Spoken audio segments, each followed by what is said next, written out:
Her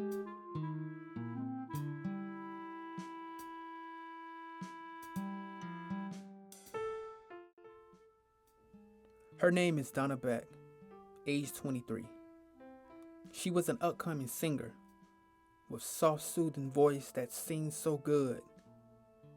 She was a darling in the eyes of many. Color dye her hair was a style that became her look. Many people noticed her faster from her dark blue and light blue hair hue. She got the nickname, the Blue Hair Darlin. It was rare to see a woman with that hair color. Living with her auntie, her mom and dad passed away of an illness when she was 7.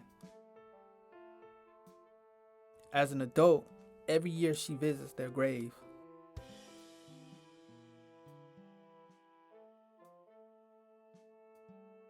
She saved $30,000 in a span of 3 years from gigs and working full-time as a bartender. She performed at nightclubs, bars, music events, yet she was still seeking popularity.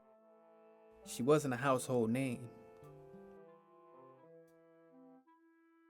The Blue Hair Darlin moves to Miami to pursue a music career.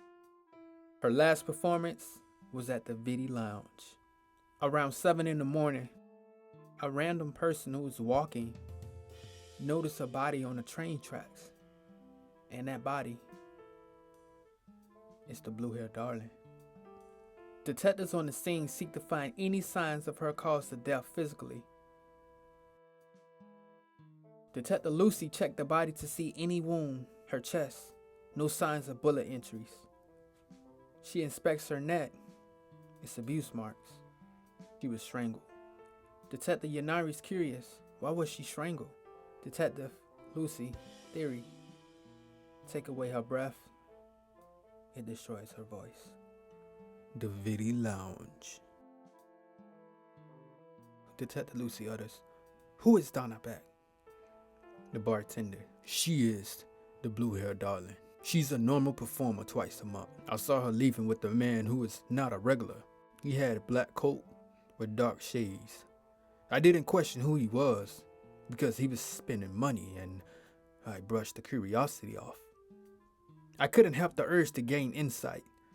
As I pour his and the Blue Hair Darlin drink, I asked, I thank you for spending your money here. You bought our most expensive bottle. What do you do for a living?"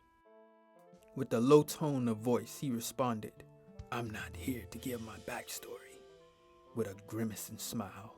He grabbed the drinks. He slid one to her and they cheered and drank. He looks to her. "Let's get out of here." Those was the last words I heard from him.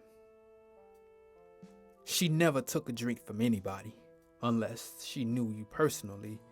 For some reason, that night she accepted drinks after drinks from this guy. He paid and treated her, tipped her after her performance. That's when the drinks began to flow in. She was alone. No manager, no friends with her.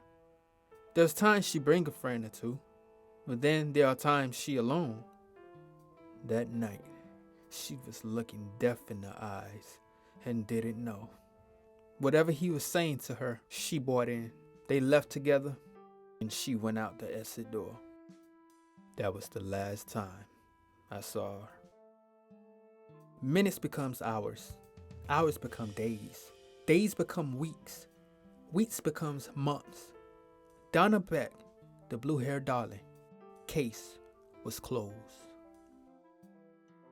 Not a name. If it was, it wouldn't be helpful. Not enough information. The description of him led nowhere. Also, the cameras was flawed, old. Why you can't buy up-to-date cameras? Can't see the guy's face. The mysterious man was not found. Whoever he was, whoever he is, he cut a life short. A future that never was, a voice that went unnoticed. The Blue Hair Darlin murder remains unsolved.